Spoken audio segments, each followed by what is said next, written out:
Greetings. In this video, I will share quotes I selected from the book on the Genealogy of Morals by Friedrich Nietzsche. I divided the quotes into 4 sections corresponding to the 4 sections of On the Genealogy of Morals. The sections are quotes from the Preface, quotes from the first essay, quotes from the second essay, and quotes from the third essay.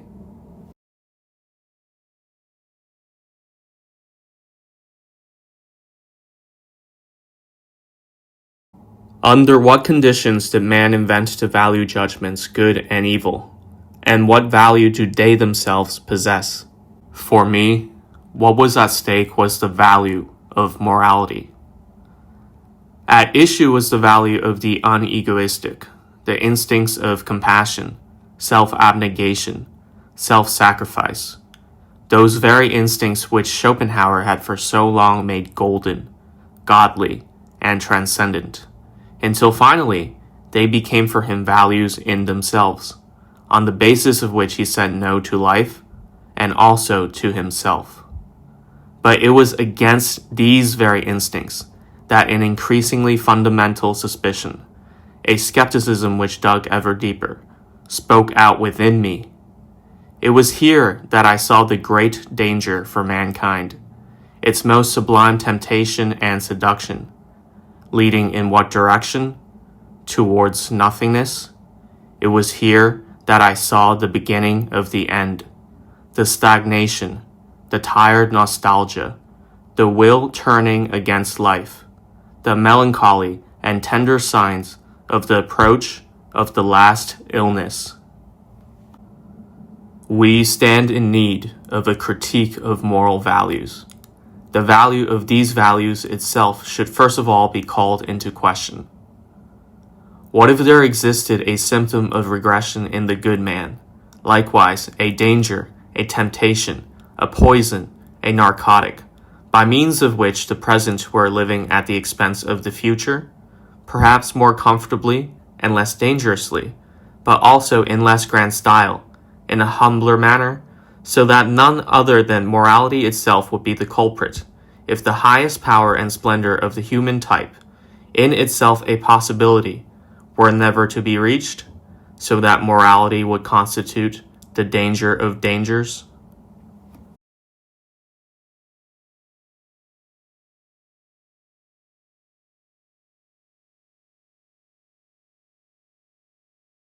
Originally, so they decree, unegoistic actions were acclaimed and described as good by those towards whom they were directed, thus those to whom they were useful. The origin of this acclaim was later forgotten, and unegoistic actions were simply felt to be good because they were habitually always praised as such, as if they were in themselves something good. The judgment good does not derive from those to whom goodness is shown. Rather, the good themselves, that is, the noble, the powerful, the superior, and the high-minded, were the ones who felt themselves and their actions to be good, that is, as of the first rank, and posited them as such, in contrast to everything low, low-minded, common, and plebeian. The pathos of nobility and distance, the enduring, dominating, and fundamental overall feeling of a higher ruling kind in relation to a lower kind, to a below. That is the origin of the opposition between good and bad.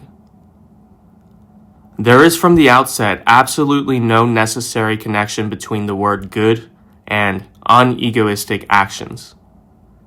It is only with the decline of aristocratic value judgments that this whole opposition between egoistic and unegoistic comes to impose itself increasingly on the human conscience.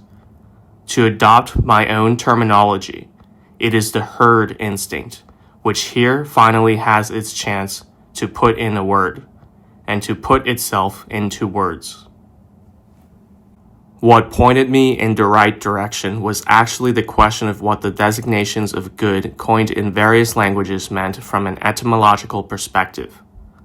I found that they all led back to the same transformation of concepts, that refined or noble, in the sense of social standing, is everywhere the fundamental concept, from which good in the sense of having a refined soul, noble in the sense of superior in soul, privileged in soul, necessarily developed.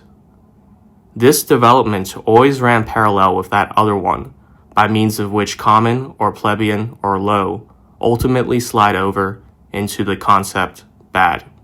The most eloquent example of this latter process is the German word schlecht, bad itself.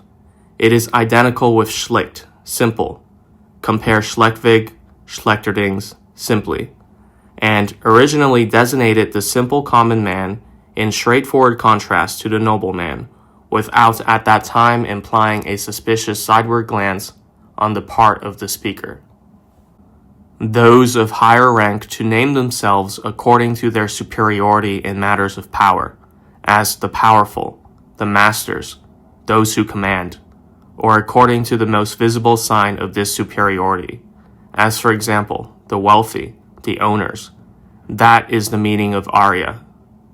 Who can say whether modern democracy, the even more recent phenomenon of anarchism, and particularly that tendency, now common to all European socialists, towards the commune, the most primitive form of society, does not for the most part represent a huge atavistic throwback? I believe that I am entitled to interpret the Latin bonus as warrior, provided that I correctly derive bonus from the older duonis. Compare bellum equals duellum, in which duonis seems to me to be included.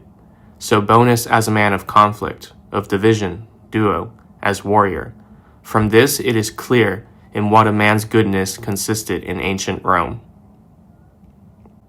If the highest caste is at the same time the priestly caste, and consequently prefers to designate itself collectively through a predicate which reminds one of its priestly function, it is here, for example, that pure and impure are first supposed as marks of social station, and here also that a good and a bad are later developed in a sense which is no longer one of social station. There is from the outset something unhealthy in such priestly aristocracies, and in the customs which prevail among them, customs which are turned away from action and combine brooding with emotional volatility. But as for what they themselves invented as a cure for their sickliness, are we not bound to say that its after effects have ultimately proven to be 100 times more dangerous than the illness which it was intended to relieve? Mankind itself continues to suffer from the after effects of these naive, priestly cures. Let us think, for example, of certain forms of diet, avoidance of meat, of fasting, of sexual abstinence, of flight into the desert. The whole anti-sensual and enervating metaphysics of the priests, their self-hypnosis in the manner of fakirs and Brahmins, Brahma used as a crystal ball and idea fixe, and the ultimate, only too understandable general satiety with its radical cure, with nothingness, or God. The desire for a unio mystica with God is the Buddhist desire for nothingness, nirvana, and nothing more. The knightly aristocratic value judgments presuppose a powerful physicality, a rich, burgeoning, even overflowing health, as well as all those things which help to preserve it: war, adventure, hunting, dancing, competitive games, and everything which involves strong, free, high-spirited activity. Priests are, as is well known, the most evil enemies. But why? Because they are the most powerless. From powerlessness, their hatred grows to take on a monstrous and sinister shape, the most cerebral and most poisonous form. The very greatest haters of world history have always been priests. The aristocratic value equation: good equals noble, equals powerful, equals beautiful, equals happy, equals blessed. The most unfathomable hatred, the hatred of the powerless. The slave revolt in morals begins when ressentiment itself becomes creative and ordains values. The ressentiment of creatures to whom the real reaction, that of the deed, is denied, and who find compensation in an imaginary revenge. While all noble morality grows from a triumphant affirmation of itself, slave morality from the outset says no to an outside, to an other, to a non-self, and this no is its creative act. The reversal of the evaluating gaze, this necessary orientation outwards rather than inwards to the self, belongs characteristically to ressentiment. In order to exist at all, slave morality from the outset always needs an opposing outer world. In physiological terms, it needs external stimuli in order to act. Its action is fundamentally reaction. The opposite is the case with the aristocratic mode of evaluation. This acts and grows spontaneously. It only seeks out its antithesis in order to affirm itself more thankfully and more joyfully. Its negative concept, low, common, bad, is only a derived pale contrast to its positive basic concept, which is thoroughly steeped in life and passion. We the noble, we the good, we the beautiful, we the happy ones. If the aristocratic mode of evaluation errs and sins against reality, this happens in relation to the sphere with which it is not sufficiently familiar, and against real knowledge of which it stubbornly defends itself. It misjudges on occasion the sphere it despises, that of the common man, of the lower people. On the other hand, one may consider that this feeling of contempt, condescension, and superiority, granted that it falsifies the image of those despised, will trail far behind the falsification by means of which the downtrodden hatred, the revenge of the powerless, will attack its opponent. In effigy, of course. There is, in fact, too much nonchalance, too much levity, too much distraction and impatience, even too much good temper, mixed up with this aristocratic contempt, for it to be capable of transforming its object into a real caricature and monster. One should not fail to notice the almost benevolent nuances present in all the words with which the Greek nobility distinguishes the lower people from itself, how a kind of pity, consideration, and forbearance continually intervenes and sweetens, and so ultimately almost all the words applied to the common man survive as expressions meaning unhappy, pitiable. Compare delos, delaos, poneros, mocteros, the last two designating the common man as working slave and beast of burden, and how too, bad, low, unhappy, have never since ceased to ring in a single note to the Greek ear, with a tonality in which unhappy predominates. This is a legacy from the old, more noble, aristocratic mode of evaluation, which refuses to deny itself even in its contempt for others. Let me remind philologists in what sense auxeros, enobos, thlemon, destikon, symphora were used. The well-bred felt themselves to be the fortunate. They did not have to construe their good fortune artificially through a glance at their enemies, to persuade themselves of it, to convince themselves through lying, as all men of ressentiment usually do. Likewise, as fully developed people overladen with strength, and consequently as necessarily active people, they knew better than to separate action from happiness. With them, activity is necessarily calculated into happiness, from where all prétend takes its origin. All this is diametrically opposed to happiness as understood on the level of the powerless, the oppressed, of those who suppurate with poisonous and hostile feelings, those for whom happiness appears essentially as narcotic, anesthetic, calm, peace, Sabbath, the expansion of feeling and the stretching of limbs, in a word, as passivity.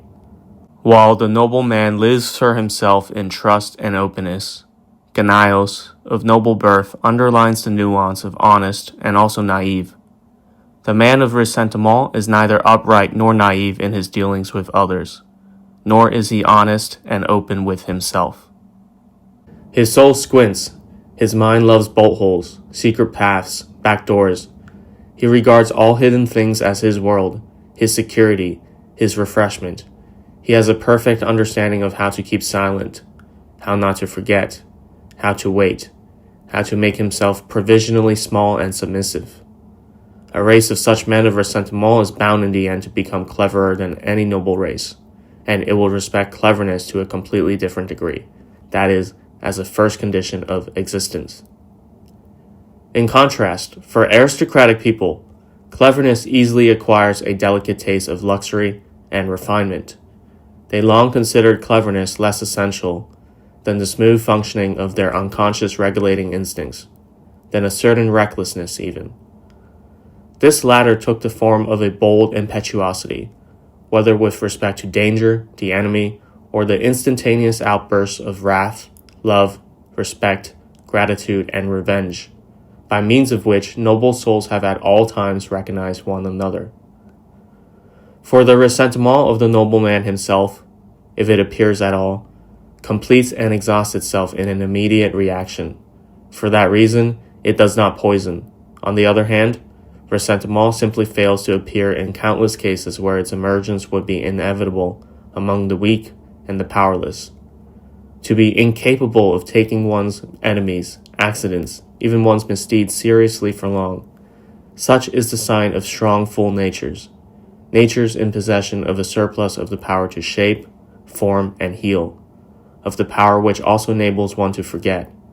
A good example of this in the modern world is Mirabeau, who had no memory for the insults and malicious behavior directed against him, and could not forgive simply because he could not remember.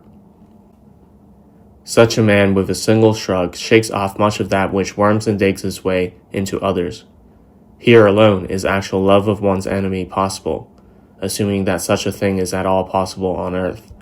How much respect a noble man has already for his enemy, and such respect is already a bridge to love. The noble man claims his enemy for himself, as a mark of distinction. He tolerates no other enemy than one in whom nothing is to be despised, and a great deal is worthy of respect. In contrast, imagine the enemy as conceived by the man of ressentiment. This is the very place where his deed, his creation, is to be found. He has conceived the evil enemy, the evil man. Moreover, he has conceived him as a fundamental concept, from which he now derives another as an after-image and counterpart, the good man, himself.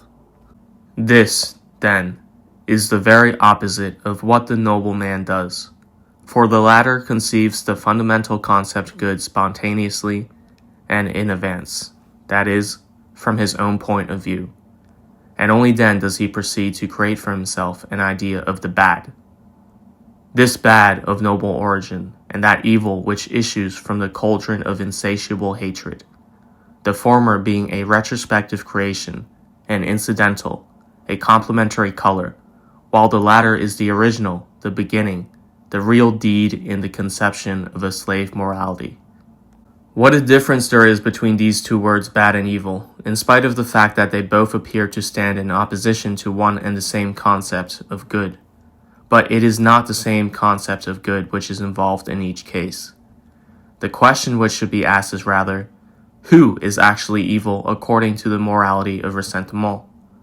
In all strictness, the answer is none other than the good man of the other morality, none other than the noble, powerful, dominating man, but only once he has been given a new color, interpretation, and aspect by the poisonous eye of ressentiment. We would be the last to deny that anyone who met these good men only as enemies would know them only as evil enemies, and that these same men, who are inter pares so strictly restrained by custom, respect, usage, gratitude, even more by circumspection and jealousy, and who in their relations with one another prove so inventive in matters of consideration, self-control, tenderness, fidelity, pride, and friendship, these same men behave towards the outside world, where the foreigners are to be found, in a manner not much better than predators on the rampage. There, they enjoy freedom from all social constraint. In the wilderness, they make up for the tension built up over a long period of confinement and enclosure within a peaceful community.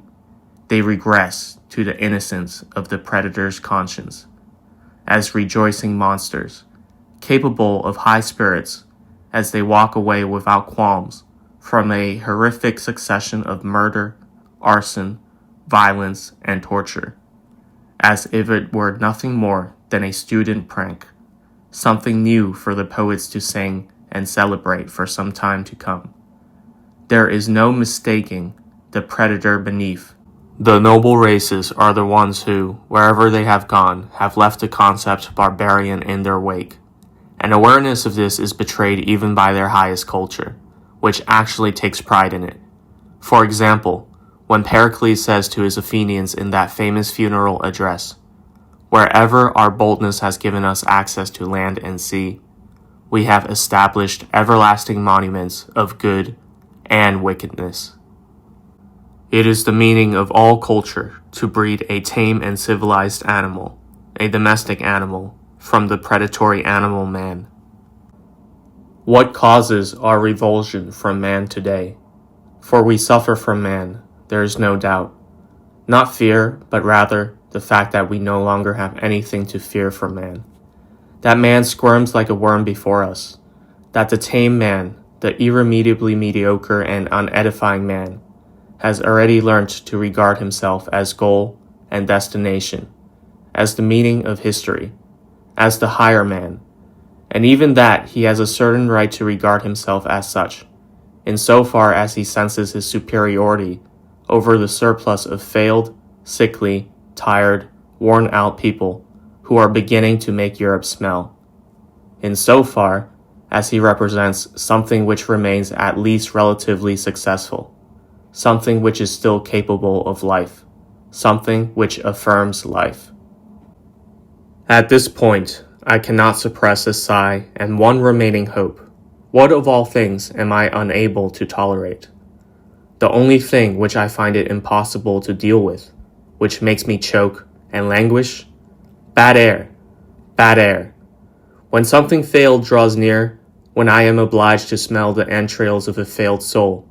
In comparison, what need, deprivation, bad weather, shallowness, toil, isolation cannot be borne.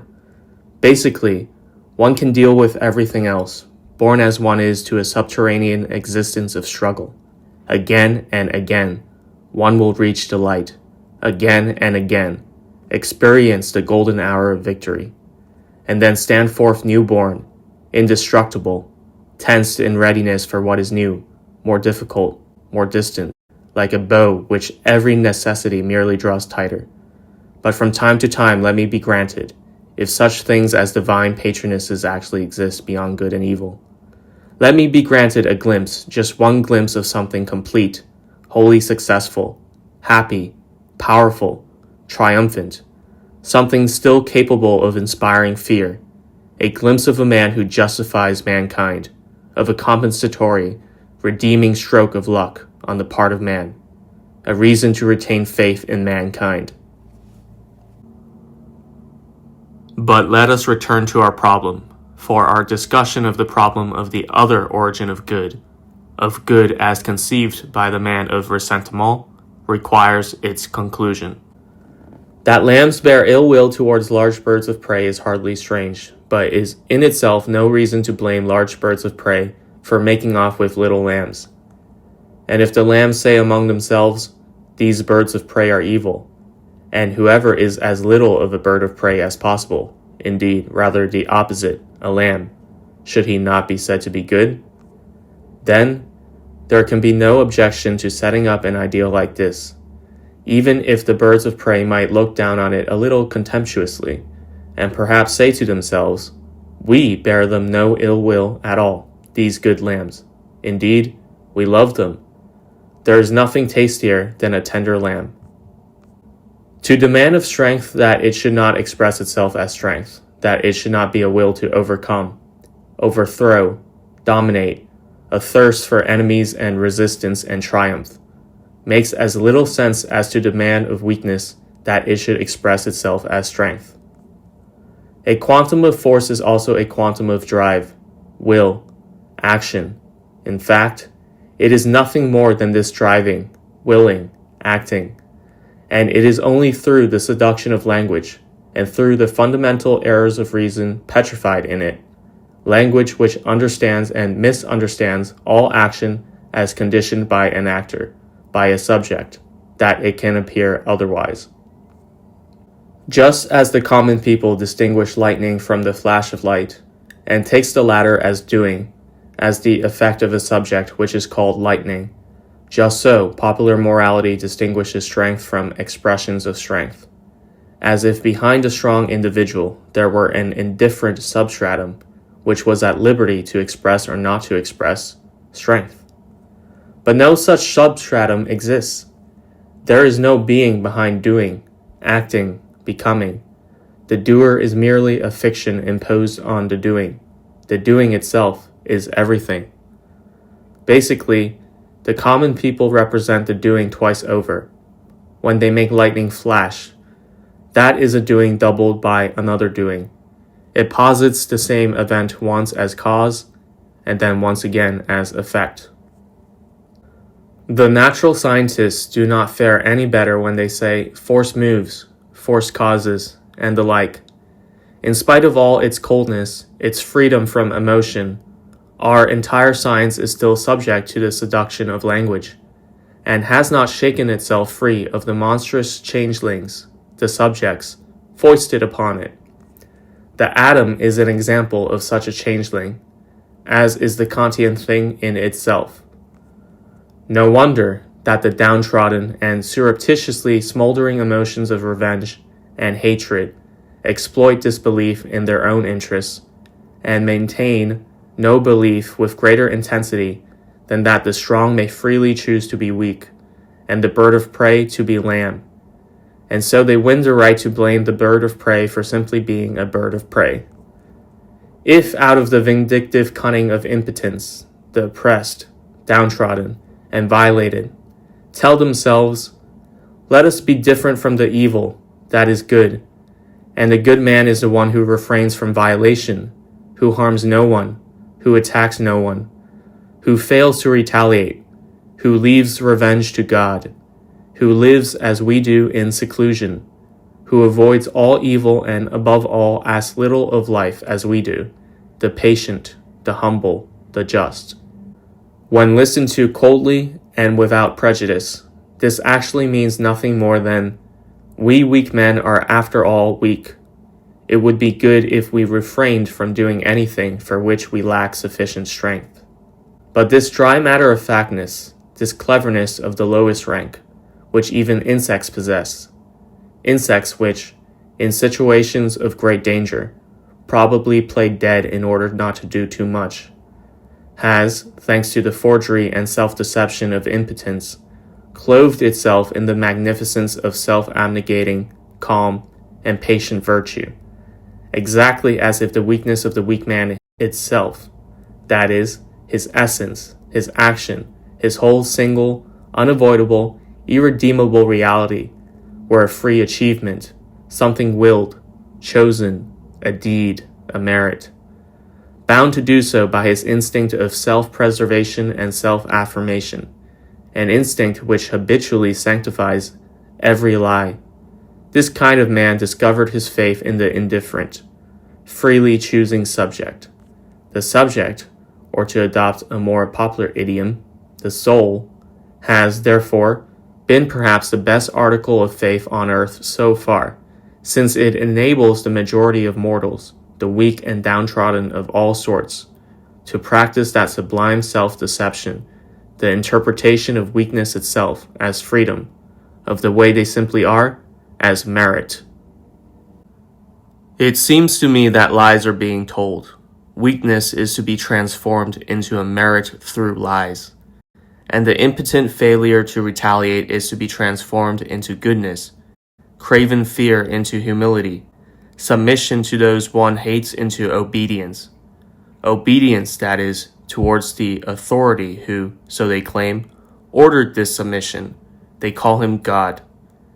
The inoffensive appearance of the weak man, even the cowardice which he possesses in abundance, his hesitation on the threshold, the inevitability of his being made to wait, all assume a good name here, as patience, that is, as virtue as such, The inability to take revenge is called the refusal to take revenge, perhaps even forgiveness. For they know not what they do. We alone know what they do. There is also talk of loving one's enemies, accompanied by much perspiration. For thousands of years, a fearful struggle has raged on earth between the two opposed value judgments, good and bad, and good and evil. And as certain as it is that the second value judgment has long been in the ascendant, there is even now no shortage of places where the outcome of the conflict remains undecided. The ideal of the ancients itself emerged in flesh and blood and with unheard of splendor before the eyes and conscience of mankind. Against the old deceitful slogan of ressentiment, the prerogative of the greatest number, against the will to the belittlement, humiliation, leveling, decline, and twilight of man, the fearful and delightful slogan of the prerogative of the few rang out once more, stronger, simpler, more insistent than ever. Like a last gesture in the other direction, Napoleon appeared. Napoleon, this synthesis of the inhuman and the superhuman. All tables of commandments, all thou shalt, known to history or ethnological research, certainly require physiological investigation and interpretation prior to psychological examination. Something possessing clear value for the greatest possible survival capacity of a race, or for increasing its powers of adaptation to a certain climate, or for the preservation of the greatest number, would not have anything like the same value if what was at issue were the development of a stronger type. The welfare of the greatest number and the welfare of the few represent opposed points of view on value. The future task of the philosopher, this task being understood as the solution of the problem of value, the determination of the hierarchy of values.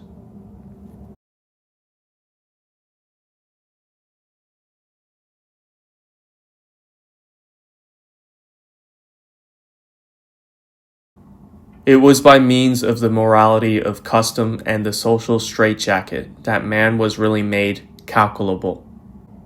The sovereign individual, the individual who resembles no one but himself, who has once again broken away from the morality of custom, the autonomous supramoral individual, the man with his own independent, enduring will. And in him we find a proud consciousness, tense in every muscle, of what has finally been achieved here, of what has become incarnate in him, a special consciousness of power and freedom, a feeling of the ultimate completion of man. This liberated man, who is really entitled to make promises, this master of free will, this sovereign, how should he not be aware of his superiority over everything which cannot promise and vouch for itself? How should he not be aware of how much trust, how much fear, how much respect he arouses? He deserves all three, and how much mastery over circumstances, over nature, and over all less reliable creatures with less enduring wills is necessarily given into his hands, along with this self-mastery. The free man, the owner of an enduring, indestructible will, possesses also in this property his measure of value. Looking out at others from his own vantage point, he bestows respect or contempt. Necessarily, he respects those who are like him, the strong and reliable, those who are entitled to make promises, that is, anyone who promises like a sovereign, seriously, seldom, slowly, who is sparing with his trust, who confers distinction when he trusts, who gives his word as something which can be relied on, because he knows himself strong enough to uphold it even against accidents, even against fate. Even so, he will have to keep the toe of his boot poised for the cowering dogs who make promises without entitlement, and hold his stick at the ready for the liar who breaks his word the moment he utters it.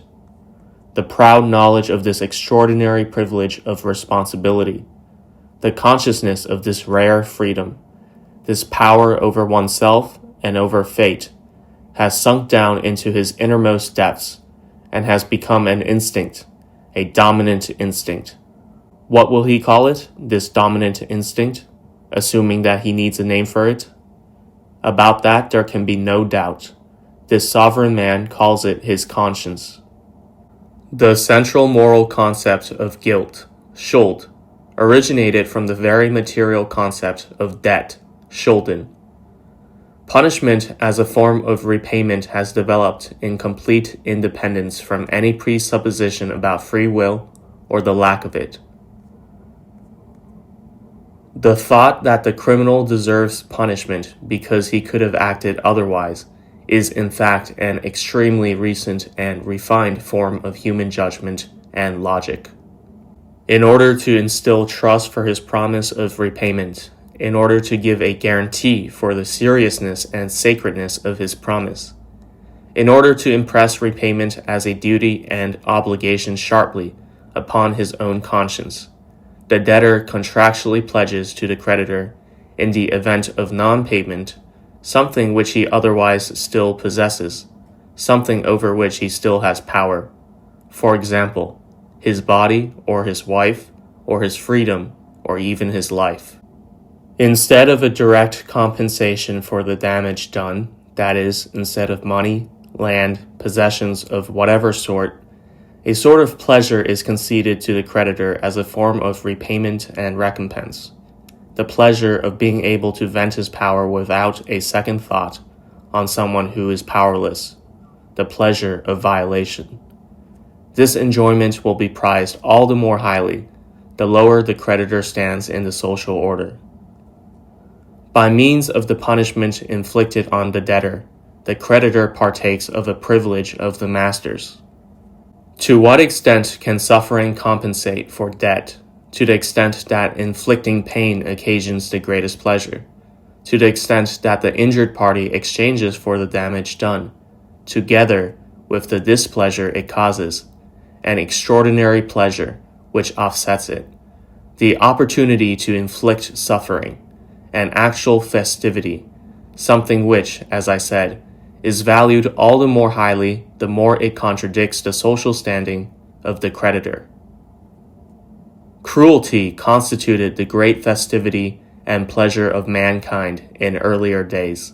Before pessimists existed, life on earth was more cheerful than it is now. Nowadays, when suffering is always summoned as the foremost argument against existence, as its worst question mark, we would do well to remember the times when exactly the opposite conclusion was drawn, because mankind did not want to forego the infliction of suffering, seeing in it an enchantment of the first rank, an actual seduction and lure in favor of life. With what eyes, then, do you think Homer let his gods gaze down upon the fates of men? What ultimate meaning did Trojan Wars and similar fearful tragedies have? There is absolutely no doubt about it. They were intended as festive theater for the gods. Unwitnessed virtue was for this people of actors something completely unthinkable.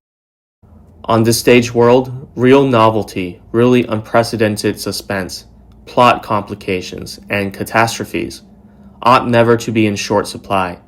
An absolutely deterministic world might be anticipated in advance, and so quickly become tiresome for the gods.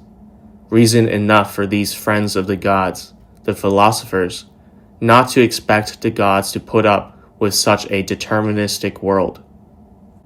The ancient world, an essentially public, essentially visible world, which could not conceive of happiness without theater and festivals.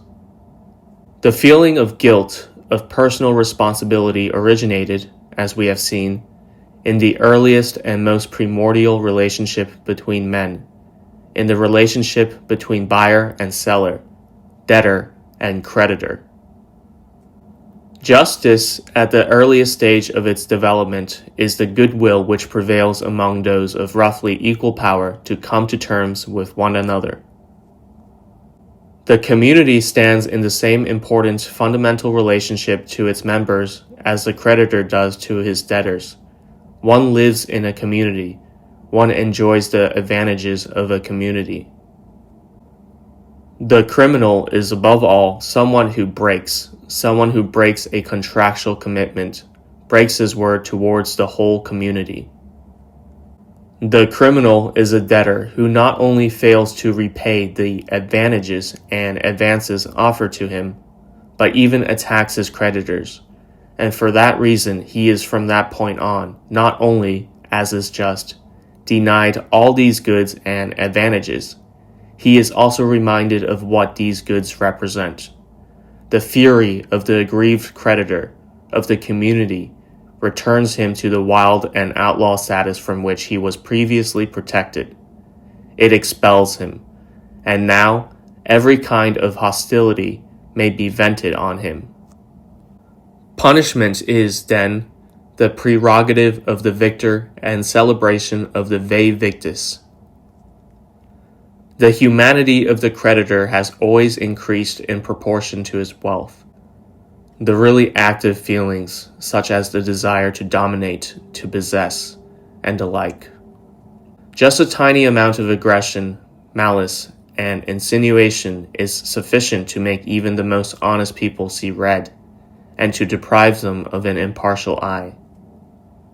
The aggressive man, the stronger, braver, nobler man has at all times had the freer eye, the better conscience on his side. Wherever justice is practiced, wherever justice is upheld, one sees a stronger power seek means to put an end to the senseless raging of ressentiment among weaker powers subordinate to it.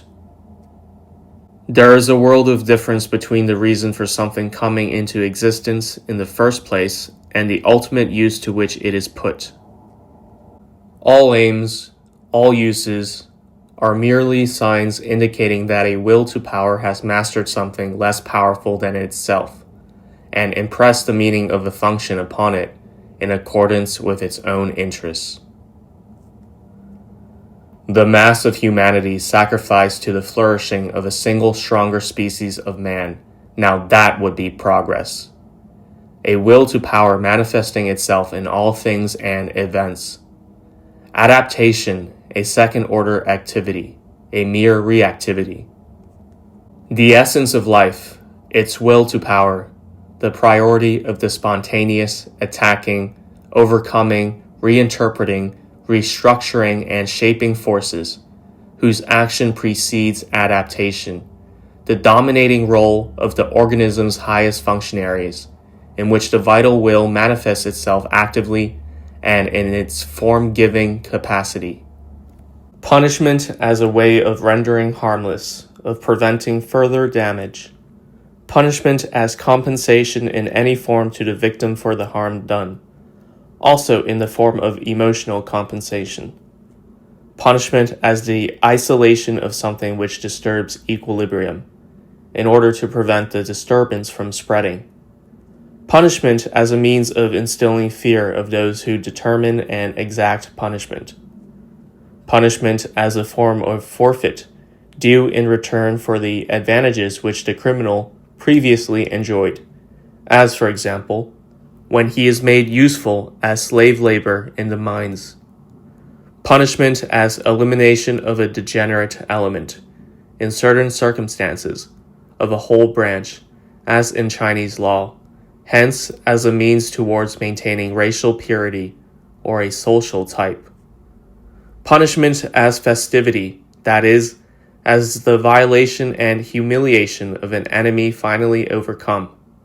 Punishment as a means of producing a memory, whether for the person on whom the punishment is inflicted, so-called rehabilitation, or for those who witness its execution. Punishment as the payment of a remuneration stipulated by the power which then protects the wrongdoer from the excesses of revenge. punishment as a form of compromise with the natural condition of revenge, insofar as this state is still maintained by powerful races and claimed as a privilege. Punishment as a declaration of war and implementation of a military strategy against an enemy of peace, law, order, authority, who, deemed dangerous to the community and in breach of contract with regard to its conditions, is combated as a rebel, traitor, and breaker of the peace with the very means offered by war itself. Punishment is clearly overlaid with all sorts of uses. Genuine pangs of conscience are especially rare among criminals and prisoners. The broad effects of punishment in man and animal are increased fear, greater prudence, the mastering of desires. In this way, punishment tames man, but it does not make him better. One might with more justification assert the opposite. I take bad conscience to be the deep sickness to which man was obliged to succumb under the pressure of that most fundamental of all changes, when he found himself definitively locked in the spell of society and peace. These half-animals who were happily adapted to a life of wilderness, war, nomadism, and adventure were affected in a similar way to the creatures of the sea when they were forced either to adapt to life on land or to perish. In a single stroke, all their instincts were devalued and suspended. They were without their old guides in this new, unknown world, the regulating drives with their instinctive certainty. I believe that never on earth had there been such a feeling of misery, such latent discomfort, nor did the old instincts all of a sudden cease making their demands. Only it was difficult and seldom possible to obey them. For the most part, they had to seek new and, at the same time, subterranean satisfactions for themselves. Every instinct which does not vent itself externally turns inwards. The external venting of human instinct has been inhibited. The greatest and most sinister sickness which still afflicts man even today, man's suffering from himself. This as a result of a violent separation from his animal past, of a leap which is also a fall into new situations and conditions of existence, of a declaration of war against the old instincts, which previously constituted the basis of his strength, pleasure, and fearfulness. Man arouses interest, suspense, hope, almost certainty, as if in him something were being announced, were being prepared, as if man were not an end in himself, but rather only a pathway, an incident, a bridge, a great promise. A race of conquerors and masters which, itself organized for war and with the strength to organize others, unhesitatingly lays its fearful paws on a population which may be hugely superior in numerical terms, but remains shapeless and nomadic. Such is the beginning of the state on earth. He who is capable of giving commands, who is a master by nature, who behaves violently in deed and gesture, what are contracts to him? This instinct of freedom made latent through force, as we have already understood, this instinct of freedom forced back, trodden down, incarcerated within and ultimately still venting and discharging itself only upon itself. Such is bad conscience at its origin, that and nothing more. I have no doubt, that is, the kind of pleasure the selfless, the self-denying, the self-sacrificing man feels from the outset. This pleasure belongs to cruelty, so much provisionally on the subject of the origin of the unegoistic, as a moral value, and of the concealment of the ground on which this value has grown. Only bad conscience, only the will to mistreat the self supplies the condition for the value of the unegoistic. Bad conscience is an illness.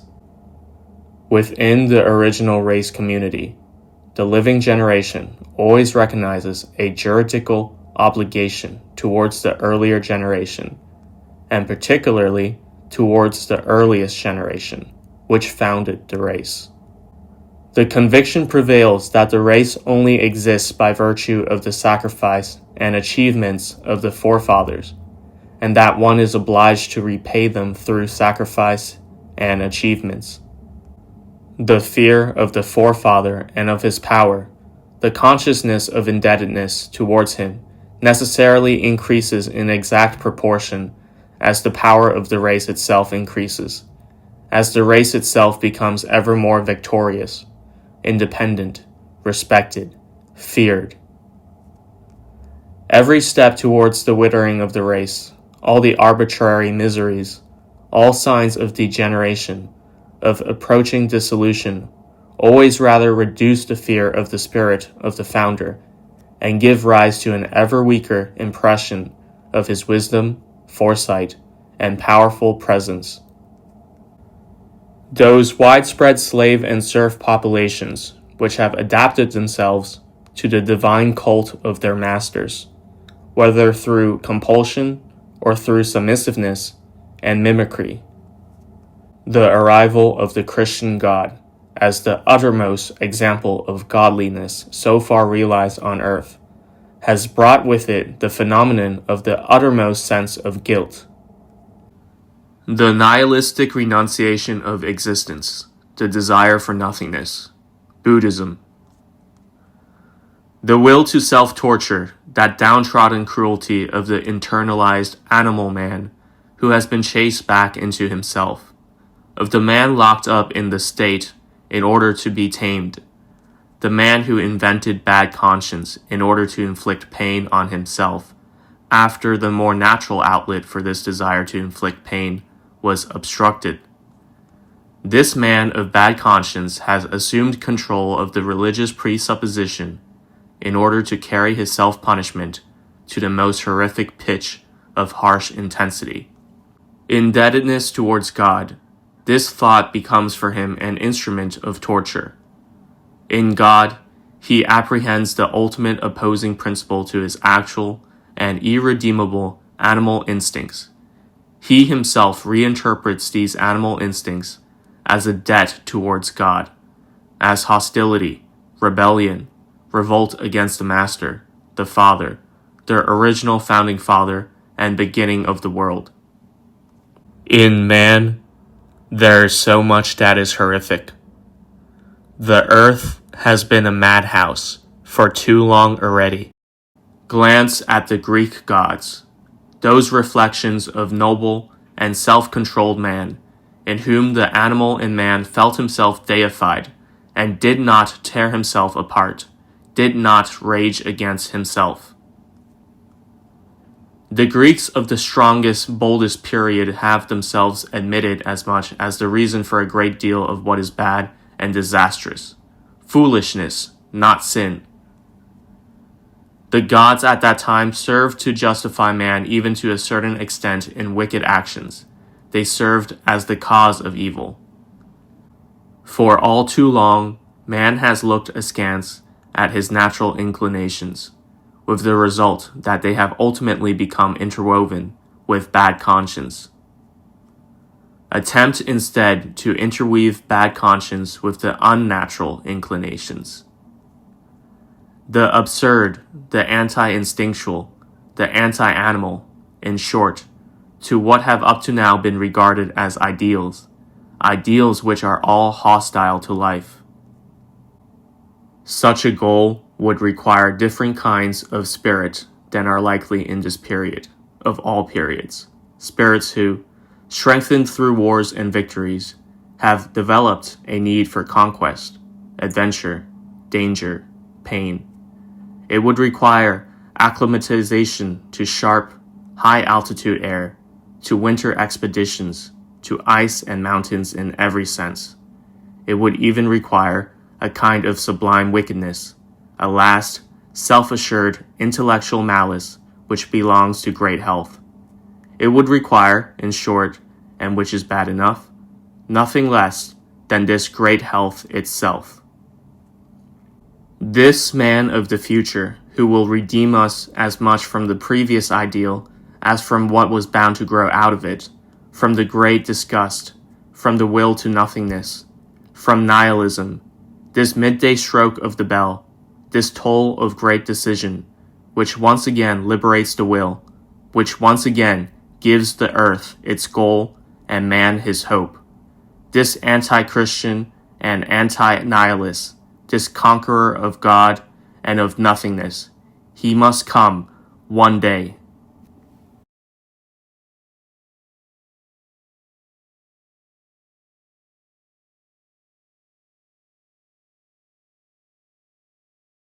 Unconcerned, contemptuous, violent. This is how wisdom would have us be. She is a woman, she only ever loves a warrior. Thus spake Zarathustra. The fundamental truth about human will, its horror vacue, it must have a goal. Stendhal emphasizes a different effect of the beautiful. The beautiful is a promise of happiness. For him, the fact of the matter seemed to be that the effect of the beautiful was none other than to arouse the will. What does it mean when a philosopher praises the ascetic ideal? We receive here at least a first hint. He wishes to be freed from a form of torture. There exists among philosophers a real bias and warmth in favor of the entire ascetic ideal. All animals, including la bête philosophe, strive instinctively for an optimum combination of favorable conditions, which allow them to expend all their energy and achieve their maximum feeling of power. In beholding the ascetic ideal, the philosopher sees before him the optimum conditions for the highest and boldest spirituality. Every artist knows how harmful the effects of sexual intercourse are when in a condition of great spiritual tension and preparation. A certain asceticism, a severe and serene abstemiousness of the best intentions will be numbered among the conditions which are conducive to the highest spirituality. Oh, how the consciences of the noble races the earth over were loath to renounce the vendetta and submit to the authority of the law. Until very recently, the ascetic priest has assumed the dark, repulsive form of a caterpillar. The ascetic treats life as a wrong track along which one must retrace one's steps to the point at which it begins, or as a mistake which one rectifies through action. For an ascetic life is a contradiction in terms. A particular kind of ressentiment rules there, that of an unsatisfied instinct and will to power which seeks not to master some isolated aspect of life, but rather life itself. Its deepest, strongest, most fundamental conditions. An attempt is made to use strength to dam up the very source of strength. A green and cunning gaze is directed against thriving physiological growth, especially against its expression, beauty, joy, while a pleasure is felt and sought in failure, atrophy, pain, accident, ugliness, arbitrary atonements, self-denial, self-flagellation, self-sacrifice. All this is paradoxical to an extreme. We find ourselves confronted here with a contradiction which wills itself as a contradiction, which derives enjoyment from this suffering, and even becomes increasingly self-assured and triumphant in proportion as its own precondition, the physiological capacity for life, diminishes. The ascetic ideal is derived from the protective and healing instincts of a degenerating life. The ascetic ideal is a trick played in order to preserve life. That this ideal was able to attain power and dominate men to the extent which history demonstrates, particularly wherever the civilization and taming of man was set underway, is the expression of a great fact, the sickliness of the type of man which has existed so far, of the tamed man at least, of this man's physiological struggle against death. More precisely, against disgust with life, against exhaustion, against the desire for the end. For man is more sick, more uncertain, more mutable, less defined than any other animal. There is no doubt about that. He is the sick animal. Why is that? Certainly, he has also been more daring, innovative, and defiant, and has challenged fate more than all the other animals put together. He, the great experimenter with himself, the unsatisfied, unsated one, who struggles with animal, nature, and the gods for ultimate mastery. He, the one who remains undefeated, eternally oriented towards the future, who can find no respite from his own compelling energy, so that the spur of the future mercilessly digs into the skin of every present.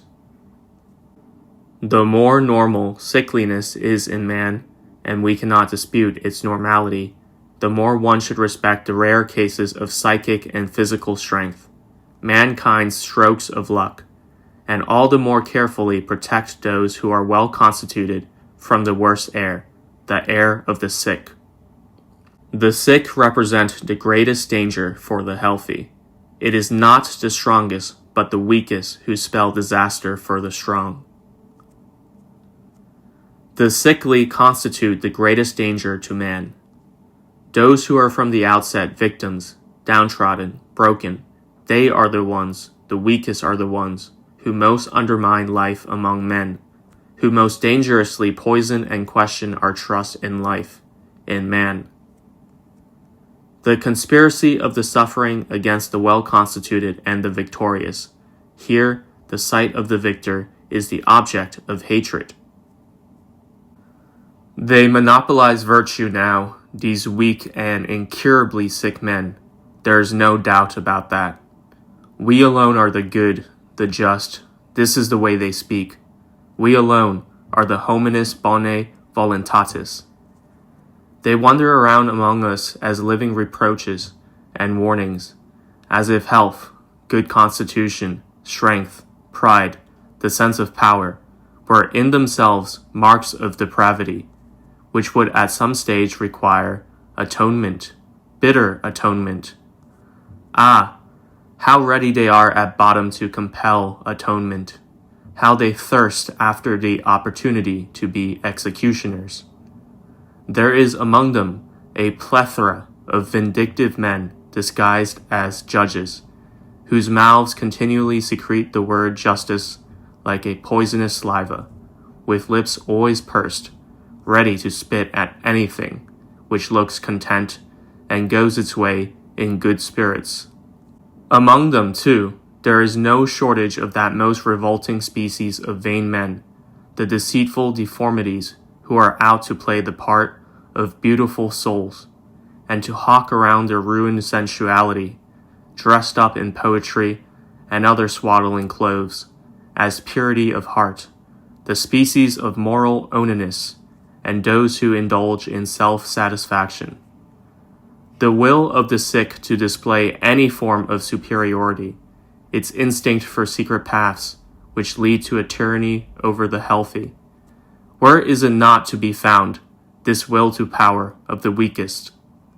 The sick woman in particular, her techniques of domination, compulsion, and tyranny are unsurpassed in their refinement. To that end, the sick woman spares nothing living, nothing dead. She disinters the most deeply buried things. The Bogos say, woman is a hyena. Look behind the scenes of every family, every organization, every community.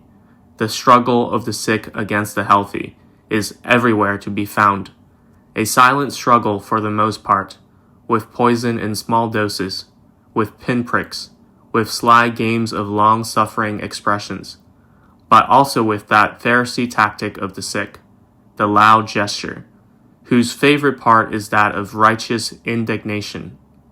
Without doubt, once they succeeded in forcing their own misery, the whole of misery as such, into the conscience of the fortunate, so that these latter would one day begin to feel ashamed of their good fortune, and perhaps say to one another, "It is a disgrace to be fortunate. there is too much misery. But there could be no greater or more disastrous misunderstanding than when the fortunate, the well-constituted, the powerful in body and soul begin to doubt their right to good fortune in this way. That the sick should not infect the healthy with their sickness, which is what such a weakening would represent. This ought to be the prime concern on earth, but that requires, above all, that the healthy should remain segregated from the sick, protected even from the sight of the sick, so that they do not mistake themselves for the sick. The higher should not reduce itself to an instrument of the lower. Their right to exist, the prerogative of the bell with a full tone over the one which is cracked and out of tune, is 1,000 times greater. They alone are the guarantors of the future. They alone are under an obligation to the future of mankind. So may we have good company, our company, or isolation, if necessary, but away in any case from the foul smell of inner corruption and the secret worm fodder of the sick. If one has grasped in all profundity, and here especially I insist on a profound grasp, a profound understanding, how it simply cannot be the mission of the healthy to wait on the sick, to heal the sick, then one has understood one further necessity, the necessity for physicians and nurses who are themselves sick. And here we hold in both hands the meaning of the ascetic priest. We must regard the ascetic priest as the predestined savior, shepherd, and advocate of the sick herd. Only then do we begin to understand his tremendous historical mission. The dominion of the suffering is his realm. The priest is the prototype of the more delicate animal, intent on sowing pain, self-division, self-contradiction wherever he can, and only too sure of his skill in mastering those who suffer at all times. He brings salves and balsam, there is no doubt, but he needs to wound before he can cure. Then, in relieving the pain he has inflicted, he poisons the wound, for this is his particular area of expertise, this magician and tamer of predators, in whose circle everything healthy necessarily falls sick, and everything sick is tamed. This strange shepherd, he engages his cunning in a tough and secret struggle against the anarchy of the herd, the continual fret of its disintegration, the herd in which that most dangerous explosive substance, ressentiment, is piled ever higher. Every suffering man instinctively seeks a cause for his suffering. Someone must be to blame for the fact that I do not feel well. This kind of reasoning is characteristic of all sickly people, and all the more so the more the true cause of their not feeling well, the physiological one, remains hidden. The suffering are gifted with a horrific readiness and inventiveness in finding pretexts for painful feelings. They even enjoy being suspicious, grumbling over misdeeds and apparent insults. They rummage through the entrails of their past and present in search of dark, questionable stories, which allow them to revel in a painful mistrust and to intoxicate themselves on their own malicious poison. They tear open the oldest wounds. They bleed from scars long healed. They make evildoers out of friends, wives, children, and whatever else is closest to them. I am suffering. Someone must be to blame. This is how all sickly sheep think. If someone cannot deal with spiritual suffering, then, to put it crudely, this is not the fault of his spirit, but more probably that of his stomach. To put it crudely, as I said, which in no way expresses the desire to be heard crudely, to be understood crudely. A stronger man with a better constitution digests his experiences, deeds, misdeeds included, as he digests his meals, even when the food is tough. If he cannot deal with an experience, then this kind of indigestion is as much a matter of physiology as the other kind.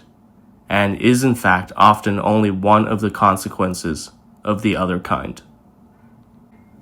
Deep depression, latent fatigue, and black sadness of those who are physiologically inhibited.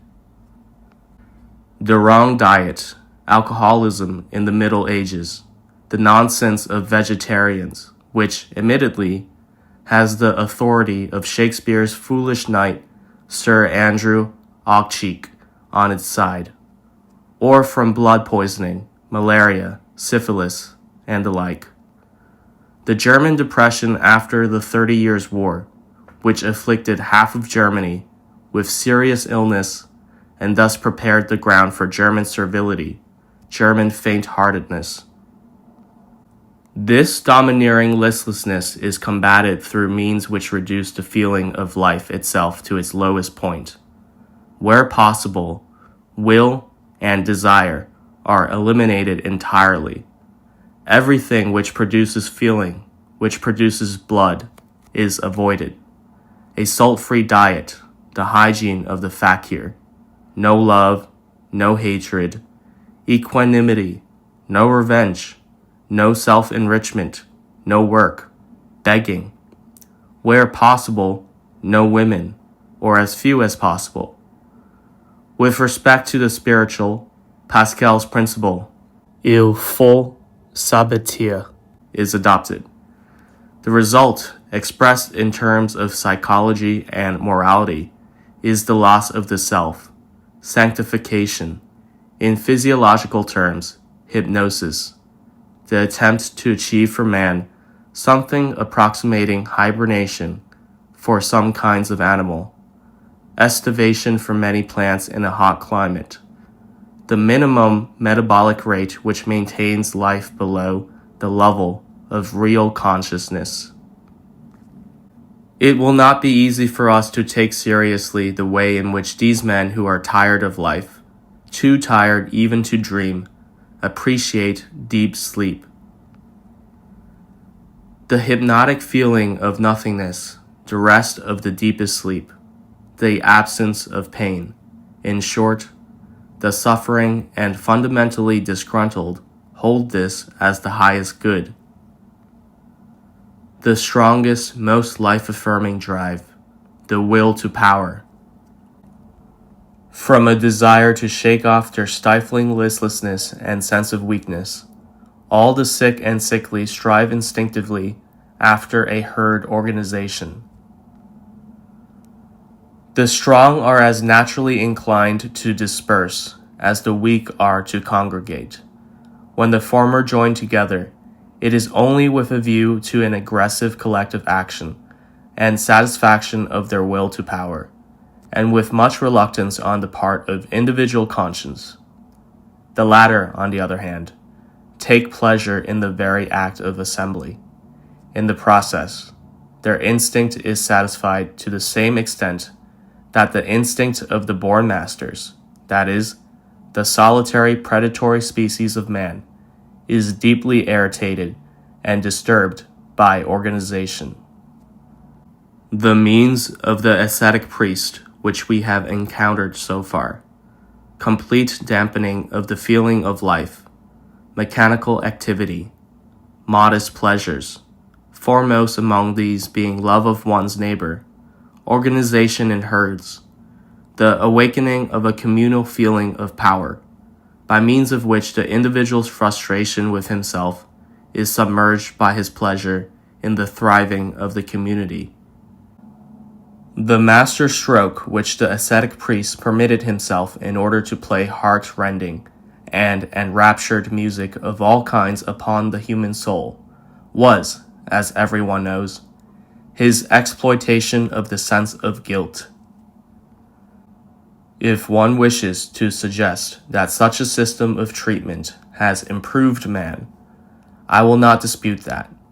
I would only add what I understand by improved, much the same as tamed, weakened, discouraged, refined, pampered, emasculated, much the same, then, as damaged. But when it is administered to the sick, the disgruntled, and the depressed, then such a system always makes the sick man sicker. The ascetic ideal and its cult of sublime morality has thus carved its fearful and unforgettable inscription into the whole history of mankind. One might without any exaggeration call this the true disaster in the history of the health of European man. Wherever he has come to dominance, the ascetic priest has ruined the health of the mind. Realize with whom one is actually dealing, with men who suffer but refuse to admit as much to themselves, with anesthetized and insensate men who fear one thing only, being brought to consciousness.